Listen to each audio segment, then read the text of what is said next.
Reka twongere tubahe ikaze mu makuru n'ibiganiro byacu bya buri munsi. Ni kakanya tuba tugiye kugaruka ku makuru agezweho n'amakuru abari kugenda avugwa hirya no hino mu bitangazamakuru bitandukanye. Reka dusimbukire mu karere ka Rulindo nkubwire yuko hari umudamu cyangwa hari umugore wapfuye wiyahuye nyuma yo kumenya ko asangira umugabo n'umukobwa we. Wisugira amatsiko, wise wibaza niba uyu mubyeyi asangira umugabo n'umwana we akaba ari se w'uwo mwana. Oya, ariko reka nze tubigarukeho. Weho komeza ubane natwe umenye iyi nkuru yagenze ite kugera ku rwego uyu mubyeyi yahura kubera ko yamenye yuko asangira umugabo n'umwana we. Ibi rero reka tubigarukeho muri iyi nkuru ivuga yuko umugore wo mu karere ka Rulindo yiyahuye akoresheje uyu mugore. Iyi nkuru iratubwira yuko yiyahuye akoresheje umuti wica udukoko ahita apfa. Abaturanyi be bavuga ko nta kibazo yari afitanye n'umugabo we, ahubwo yamenye ko asangira umugabo n'umukobwa we, bagakeka ko ari cyo cyatumye yiyahura. Ibi byatangiriye hehe cyangwa byabereye hehe? Tumanuke tugere kuri tere hasi. Ibi byabereye mu murenge wa Kisaro mu kagari ka Murama, aho abaturanyi be babwiye TV1 dukesha iyi nkuru ko yiyahuye. Ntiyahita apfa, abanza kujyanwa ku kigo nderabuzima kugeza yoherejwe i Kigali, ariko birangira apfiriye mu nzira. Ubwo apfiriye mu nzira ari kwerekeza i Kigali. Umwe mu baturanyi yagize ati hari amakimbirane yari afitanye n'umukobwa we ashobora kuba ariyo yatumye ibyo bindi bibaho. Undi yavuze ko hari umugabo wundi muri ako gace, ntabwo ari papa we, ni umugabo wundi muri ako gace. Umva uburyo umugabo rero, umugabo wo mugore nyirizina uburyo yarenganye. Ngo hari undi, ahangaha niho ruzingiye, ngo undi yavuze yuko hari undi mugabo wundi muri aka gace batuyemo bari bafitanye umubano wihariye. Bivugwa ko uyu mugabo yaje no kugera ku mukobwa wa nyakwigendera nawe bakaryamana. Ni ukuvuga ngo uyu mugabo wundi yari afitanye umubano wihariye n'uyu mugore wiyahuye. Ari ubwo mubano wihariye bashobora kuba harimo kuryamana, kuko bavuga yuko ngo uyu mugabo yaje kugera kuri umukobwa w'uyu mugore baryamanaga n'ubusanzwe nawe bakongera bakaryamana. Twakomeje ati agahindukira agasanga wa wundi ari ku mwana we. Ngo hari ibyo nsimbutse, ngo yaje no kugera ku mukobwa we nyakwigendera nawe bakaryamana. Ni ukuvuga ngo uwo mugabo yaje kugera ku mukobwa wa nyakwigendera nawe bakaryamana. Uyu muturage rero yagize ati ngo akaga ni uguhindukira ugasanga wa wundi ari ku mwana. Akaga ni uguhindukira ugasanga wa wundi ari ku mwana wawe waryamanye, mwararyamanye. Ntago byakugwa neza, byaguhangayikisha ukaba wakora nibi. Ngo bashobora kuba barasangiye umugabo akaba ari byo byatumye agira agahinda kenshi. Umunyamabanga nshingwabikorwa w'umurenge wa Kisaro yitwa Tresfor Uwamahoro yavuze ko bataramenya impamvu uyu mugore yiyahuye, kuko nta makimbirane yari mu rugo rwa nyakwigendera n'umugabo we babanaga muri uru rugo. Aha hantu ngo nta makimbirane yari asanzwe ahari rwose. Bari babanye muri uru rugo, babanye neza n'uyu mugabo we, ariko abaturage bakavuga yuko we n'umukobwa ashobora kuba harimo ifuhe. Ese mama, uyu mugabo we ubwo turaza kuza kumenya bimeze bite?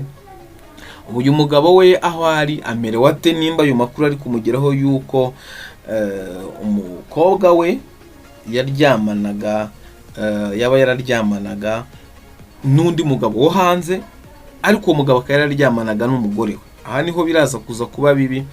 Uyu mugore ashobora kuba yaravuze ati wenda nibiza kuza kugera ku mugabo wanjye biraza kuza kuba bibi, ariko kuba yasangiraga umugabo n'umukobwa we ubwo ni ikibazo gikomeye.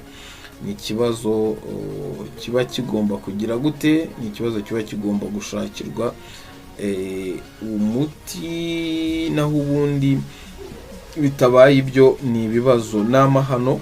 Kuba umugore muzima ufite umukobwa w'inkumi, umukobwa usangira umugabo n'umuntu uza na nyina bari inkumi, akaba asangira umugabo nande n'undi, akaba asangira umugabo na mama we, cyangwa uwo mubyeyi akaba asangira umugabo n'umukobwa we. Ni ikibazo gikomeye, ni ikibazo cyangwa ni ibintu umuntu wese yumva akumva ubushayi bumwirukanse mu mutwe.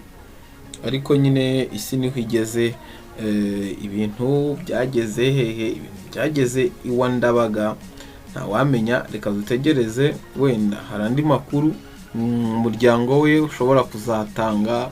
Ariko igihari nuko abayobozi bavuga yuko uyu mugore n'umugabo we usanzwe nta kibazo bari bafitanye, ahubwo baturage bo bakavuga yuko ubu ni ubuyobozi buvuga yuko umugore n'umugabo we bo nta kibazo bari bagize bate, nta kibazo bari bafitanye. Ahubwo ikibazo abaturage bo bakagaragaza yuko uyu mugore yari afitanye ikibazo n'umukobwa we, bahuriye ku mugabo wo hanze, bose baryamana nawe. Twakwibaza se ninde wafuhiye undi? Ni uyu mubyeyi wafuhiye umukobwa we? Ariko uyu mubyeyi we yaba akabije. Si uyu mubyeyi ko yifitiye umugabo we, uyu mukobwa ko ari uri gushakisha higa umugabo we. Okay, nubwo byose ari amahano, ariko aya ni amakosa kuba rwose umuntu w'umumama yakwifata agasangira umugabo n'umukobwa we. Rwose ibi bintu ni amakosa, niyo mpamvu wenda byamurenze akaba yagira gute, akaba yakwiyahura, bikaba byagenda gutyo. Reka mu yandi makuru tugiye kubatunganyiriza, ndi kubona ari gusohoka, ndaza kuza kubabwira yuko ndi kubona hano abantu bakoraga ingendo zijya i Burayi, zijya Dubai. Ndi kubona Rwanda yongeye yasubukuye ingendo, yego, Rwanda yongeye gusubukura ingendo zijya rwose i Dubai. Ndi kubona Rwanda yagiye gusubukura ingendo zijya i Dubai ni Doha muri Qatar. Izi ngendo zari zarahagaze kubera ibitero Iran yari iri kugaba muri kiriya gihugu. Izo ni updates. Izindi update ndi kubona nuko igitaramo cya The Ben na Diamond i Kampala gishobora gusubikwa. Ndi kubona amakuru ahari yo ni menshi. Reka tubategurire n'andi tugerageze tubyirukankemo. Reka tube tubategurira aya makuru yandi ndi kubona ari gusohoka, tuyabatunganyirize yose nayo ndi kukubwira. Makuru turi kubategura, mwigeze kubona inkuru za trendinze zivuga yuko Mifotra mu minsi yashize, nko mu minsi nk'umwe cyangwa ibiri, yuko Mifotra yavuza mu imishahara y'abakozi ba leta. Ariko ndikubona Mifotra yashyize umucyo ku kiswe izamuka ry'umushahara w'abakozi ba leta. Turaza kuza kubigarukiraho, reka tubararikire kuza kubibabwira. Rero mwibuke gukora subscribe kugira ngo amakuru ndi kubatunganyiriza mutaza kuza kuyacikwa. Muri aya makuru ndaza kukubwira ko Nduhungirehe yavuze kuri kandidatire ya mushiki wabo RDC n'ingabo muri Cabo Delgado, babishyizeho umucyo.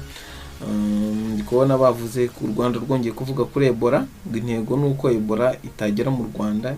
Ihumure rya Minisitiri Nsanzimana.